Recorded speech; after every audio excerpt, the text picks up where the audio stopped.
Olá a todos, bem-vindos à quarta e última sessão da Música da Rota da Seda em Casa. Em jeito de conclusão, e depois de termos passado pela Índia, pelo Irão, pela Turquia, pelo Afeganistão, por diversos países banhados pelo mar Mediterrâneo, até passar pelo norte da África, chegamos agora à Península Ibérica, onde fisicamente também nos encontramos.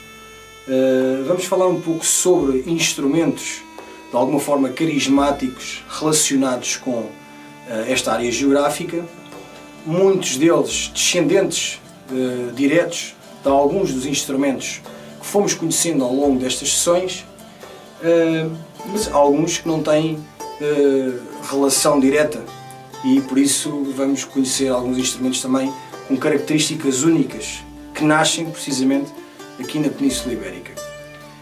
Esta que é uma zona onde inúmeras culturas se encontraram de várias formas e de várias partes do globo, mas aqui podemos destacar três culturas / religiões que muito influenciaram aquela que é a cultura atual, portanto, destes dois países, destas duas culturas, Portugal e Espanha.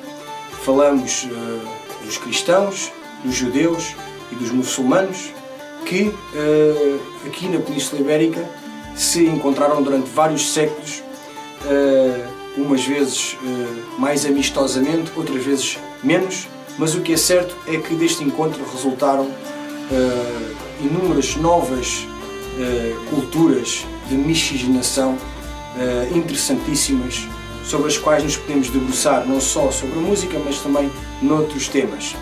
No entanto, aqui o que nos prende é a música e é sobre os instrumentos musicais que nos iremos debruçar, e assim convidamos-vos a conhecer um pouco mais sobre a música portuguesa e espanhola, ou por outra, a música ibérica. Venho apresentar-vos a gaita de foles, que é da família dos aerofones. A sua sonoridade tem uma forte presença na música tradicional portuguesa e na música tradicional espanhola. Há vários tipos de gaita, tanto em Portugal como em Espanha. De uma forma geral, as diferenças recaem sobre a tonalidade, o timbre e a abordagem do próprio músico.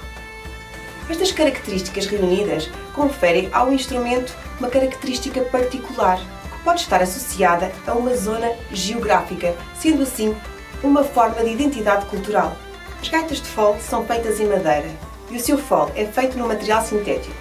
Antigamente, o fole era feito com pele de carneiro ou pele de cabra, remontando assim a sua origem à arte pastoril. Vou deixar-vos com um exemplo.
A harpa é um dos instrumentos da família das cordas dedilhadas mais antigos da humanidade. Acredita-se que provém dos arcos de caça, através dos quais o homem primitivo percebeu que a corda esticada ao vibrar produzia som. Assim, em cerca de 2500 a.C., apareceu a harpa suméria, ou harpa de arco. Esta harpa era tocada com as duas mãos do instrumentista e tinha entre 4 a 7 cordas.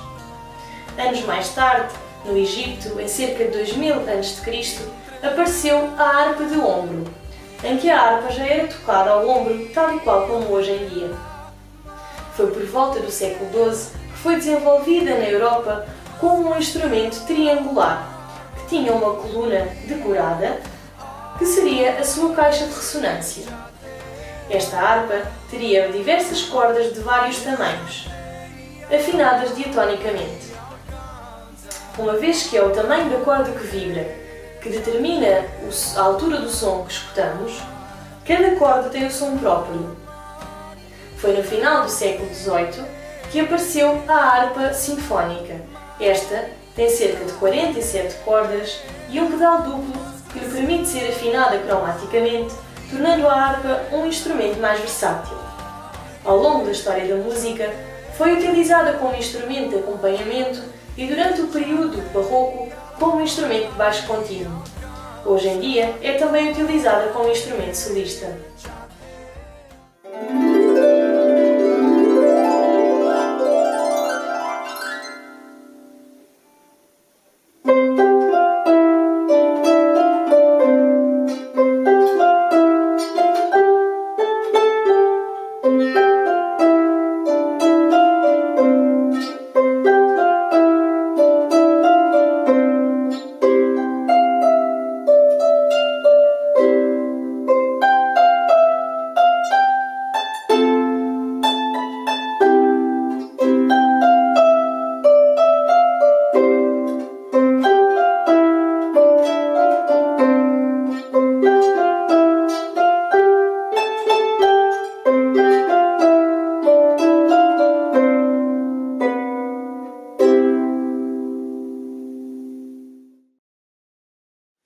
A caixa, um instrumento bimembranofone da família das percussões. Este foi criado na Europa no século XV e é diretamente ligado ao ambiente militar. Com o seu formato portátil e o seu som forte, é utilizado para marcar a posição dos soldados e o seu andamento. Na música tradicional, poderá ser acompanhado por largos grupos de percussão, como bombos e timbalões, mas também com o instrumento da família dos sopros, a gaita de foles. Este instrumento foi construído através de uma forma circular, com um corpo de madeira, utilizando assim uma pele em cada uma das suas extremidades, tensionadas pelo sistema de encordoamento ligado a um ar de madeira. Uma das principais características da caixa será um bordão que é ligado de uma ponta à outra da tarola, encostada à pele inferior, e que quando percutimos a pele superior é produzido um som ruidoso e estridente, dando-lhe assim esta característica sonora. Não nos podemos esquecer também que para tocar a caixa teremos de utilizar um par de baquetas de madeira. Ao longo dos anos, este instrumento sofreu alterações e hoje em dia podemos vê-lo ser utilizado num grupo de percussões que se chama bateria, dando-lhe assim o nome de caixa ou tarola. Este modelo que tenho aqui ao meu lado é um sistema moderno de caixa que utiliza também um sistema de bordões na parte inferior, como podemos ver, bordões metálicos, mas das principais diferenças que existem da caixa moderna para a caixa tradicional é o sistema de afinação, que deixou de ser um sistema de corda para ser utilizado um sistema de chave. Então, vou passar a demonstrar como podemos tocar a caixa de uma forma tradicional.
vulgarmente conhecida como guitarra, este instrumento poderá ser chamado também de guitarra moderna, guitarra clássica, guitarra espanhola e também guitarra morisca, talvez pela sua estrita ligação também com este universo oriental.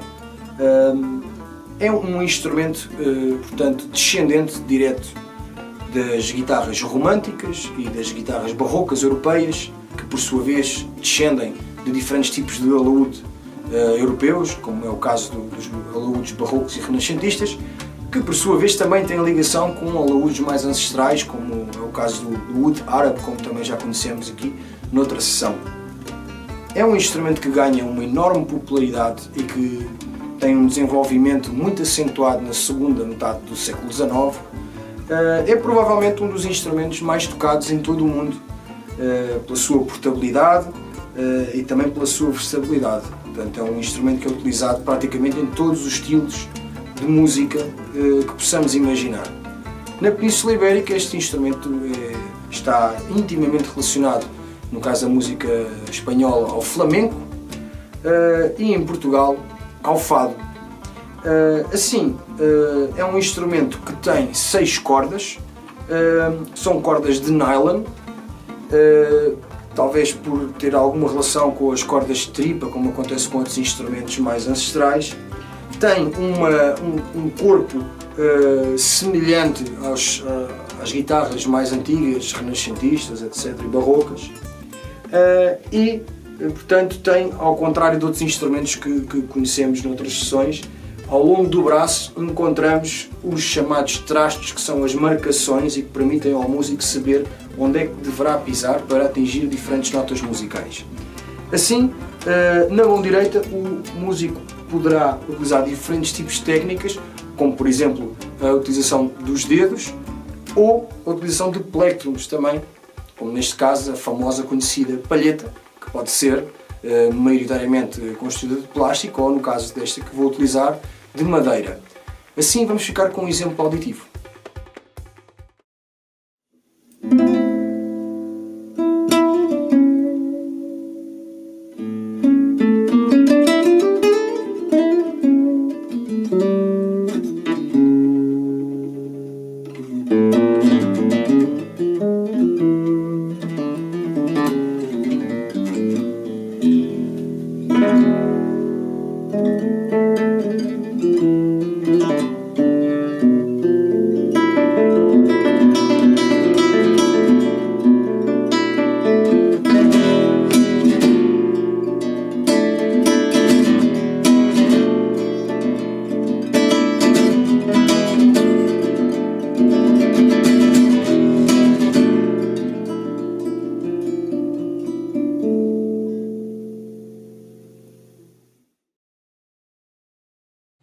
A viela, ou viola, é um instrumento musical medieval da família das cordas friccionadas. Surgiu no século X pela influência da lira bizantina e da rabeca. Assim como a rabeca, este instrumento é construído num único bloco de madeira, com um tampo de ressonância também em madeira, que tem 2 orifícios em formato de C para que seja possível escutar melhor o seu som. Tem entre 3 a 5 cordas, apoiadas num cavalete, desta vez mais curvo, para que seja possível tocar uma corda de cada vez. Estas cordas, afinadas em quintas, estão enroladas em craveiras no cimo do instrumento para que sejam possível afinar. Tem o formato em 8 para que o instrumentista possa realizar novos movimentos com o arco. Estes desenvolvimentos fazem com que a viola seja o antecessor direto do violino. Por ser um instrumento da família das cordas friccionadas, é necessária a utilização de um arco, uma vareta de madeira com crinas de cavalo.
O adufo é um instrumento da família da percussão bimembranofone.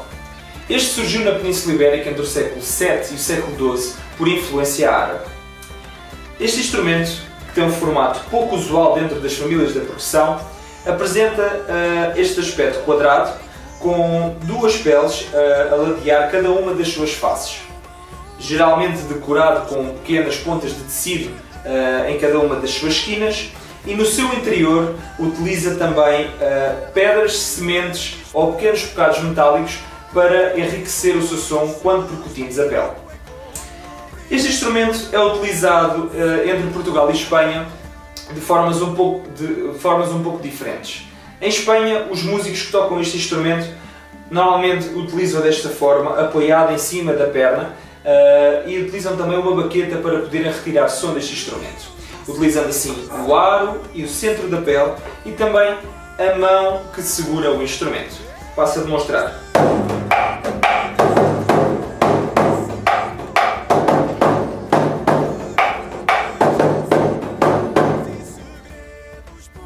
Desta forma, o instrumento ganha um som bastante destacado com a utilização de uma baqueta de madeira percutindo o aro e a pele. Em Portugal, o adufo é utilizado geralmente por mulheres, por grupos de mulheres que cantam e tocam este instrumento em simultâneo, e podemos observá-lo em diferentes regiões do nosso país, ao longo de toda a fronteira, da zona raiana, mas em especial na zona da Beira Baixa, onde foram formados vários grupos e que mantêm esta tradição ao longo destes anos. O adufo normalmente é construído com este formato, utilizando um aro de madeira em madeira de laranjeira, e sabemos porque há várias músicas tradicionais portuguesas que descrevem a forma como é construído, e a sua pele normalmente é de cabra, e assim temos este aspecto invulgar dentro de um instrumento da família da percussão. Vou passar a demonstrar então como se toca o adufo em Portugal.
Apresento-vos a sanfona.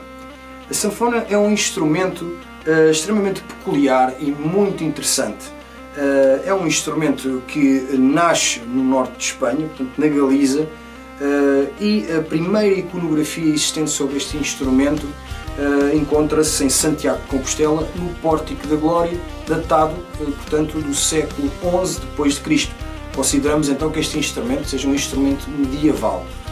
Bom, na verdade o seu antepassado chama-se organistrum e seria um instrumento de maiores dimensões para ser tocado por dois músicos. Mas para percebermos o porquê de ser tocado por dois músicos, temos também de entender um pouco mais sobre a mecânica deste instrumento. Na realidade, este é um instrumento de cordas friccionadas, assim como por exemplo o violino ou o violoncelo. Mas neste caso não possuímos um arco que se aproxima das cordas, mas sim uma roda. Uma roda que não se irá aproximar das cordas, mas sim as cordas que se irão aproximar da roda. Assim nós temos uma manivela, esta manivela está conectada a esta roda e à medida que o músico portanto, gira a manivela, faz com que também por sua vez a roda comece a girar. Assim nós temos diversos tipos de cordas Temos os bordões, que são, podemos chamar uma nota pedal, que tocam, portanto, sempre a mesma nota, do princípio ao fim. Temos uma curiosidade que é outro tipo de bordão mais agudo, que nós em Portugal chamamos a mosca, e que já vão perceber porquê quando da demonstração. E 3 cordas principais, que são chamadas as cantantes ou as cantoras. Estas cordas que são então aproximadas ou afastadas da roda, consoante nós queiramos que elas toquem ou não. Por sua vez, vão passar por um teclado de madeira.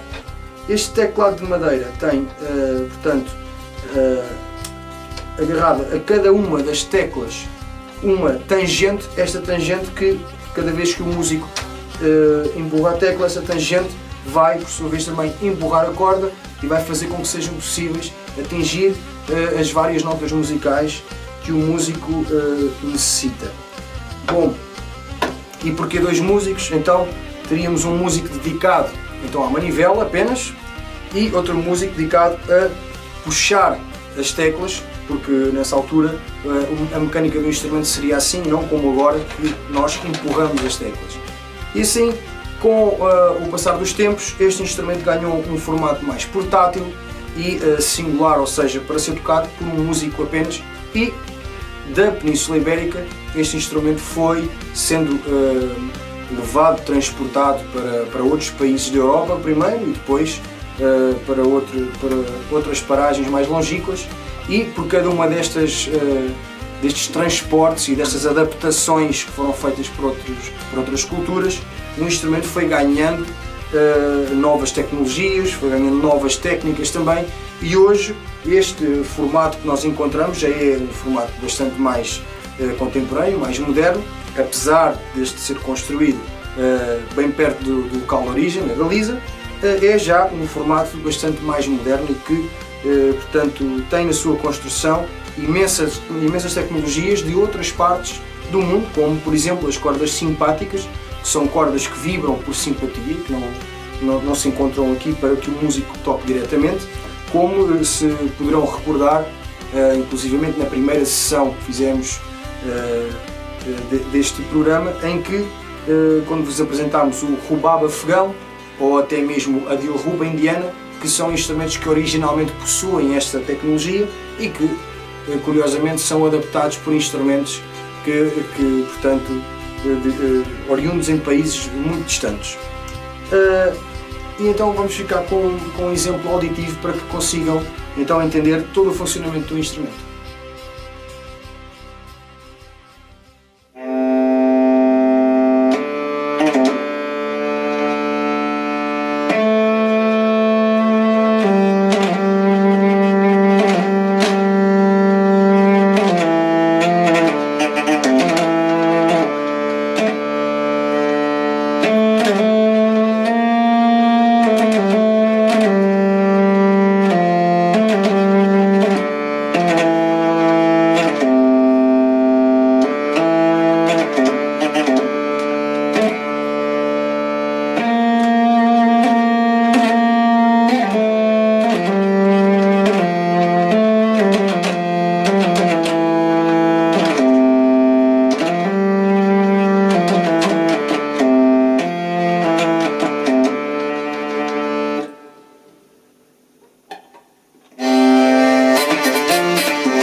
É um instrumento da família das cordas friccionadas piriforme característico da Península Ibérica.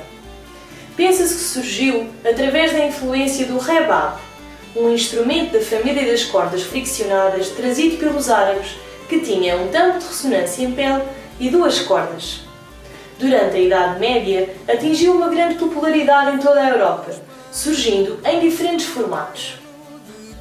Escavado num único bloco de madeira, com um tampo de ressonância também em madeira, tem normalmente 3 cordas que estão apoiadas num cavalete quase plano que permite tocar pelo menos em 2 cordas ao mesmo tempo. Estas cordas são afinadas através das cravelhas, onde estão enroladas no cimo do instrumento. A rabeca teve um papel muito importante nos instrumentos da família das cordas friccionadas que lhe viriam a seguir, tais como a família dos violinos. Pode ser tocada apoiada no ombro, apoiada no peito ou à frente do instrumentista conforme o seu tamanho. Por ser um instrumento da família das cordas friccionadas, é necessária a utilização de um arco na mão direita do instrumentista, uma vareta de madeira com crinas de cavalo.